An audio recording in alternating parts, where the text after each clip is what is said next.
ሪዝቅህን የሚያዘገይብህ ለምንድን ነው? እውቀት ያልከፈተልህ፣ ትዳር የቆየብህ፣ ስራህን ያጣህበት፣ አፍህ ላይ ያለ ጉርሻ የጠፋበት ምክንያት ምንድን ነው? ለምን ዘገየ? የእነዚህ ነገራቶች የሚታዩ የማይታዩ ምክንያቶች ከነዚህ ከአራት ውጪ እንደማይሆን ተረድቻለሁ። አንደኛ ወንጀል። ዛሬ ሌሊት ከወንጀሎች ተውበት እናድርግ።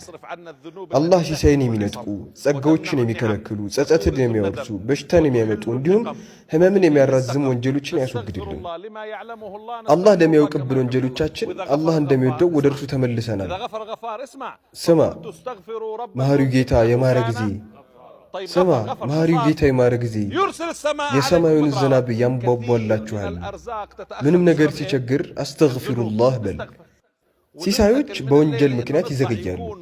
መፍትሄው ደግሞ ኢስቲግፋር ነው። ስለዚህ ሲሳይ ከሚወርድባቸው፣ የአላህ ካዝና ከሚከፈትባቸው እንዲሁም ሲሳይ እንደ የደረጃው ከምናገኝባቸው መንገዶች አንዱ ምንድን ነው? ኢስቲግፋር።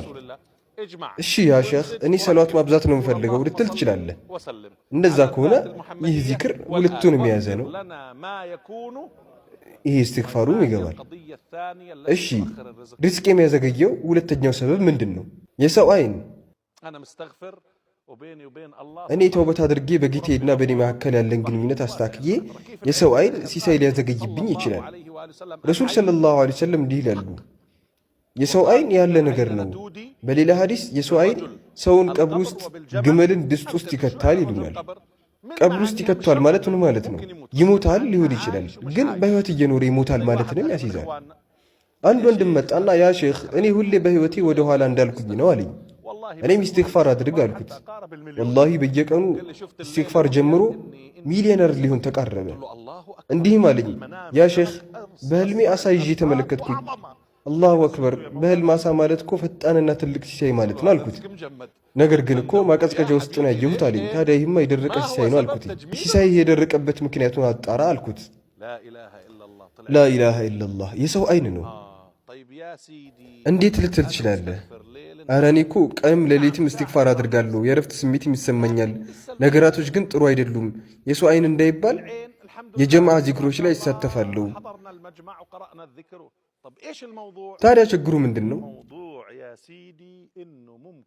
እንደዛ ከሆነ ችግሩ አለመገጠም ወይም እድለቢስነት ነው። ችግሩ እድለቢስነት ከሆነ መፍትሄው ከእድልኛ ጋር መሆን ነው። ከእድልኛ ጋር ከሆንክ አንተም እድል ይገጥመሃል። መፍትሄው ይሄው ነው። የመጨረሻው ደግሞ በምን ምክንያት ሲሳይ ሊዘገይ ይችላል? አለመገጠምና እድለቢስነትን ካስወገድን ሲሳያችን ለምን ሊዘገይ ይችላል? እንደዚህ ከሆነ አላህ ዘንድ ልታስበው የማትችል ስጦታ ተቀምጦልሃል። አላህ ከከባድ ነገር ደብቆሃል። ለዚህም ነው ሰይዱና ዩሱፍ ልጅ እያሉ ህልም አዩ። ከስንት ጊዜ በኋላ ነው ህልሙ እውን የሆነው? ከ40 ዓመት በኋላ። ጉድጓድ ውስጥ አሳልፈዋል፣ እስር ቤት አሳልፈዋል። ከዚህ ሁላ ጊዜ በኋላ ነበር ህልማቸው እውን የሆነው።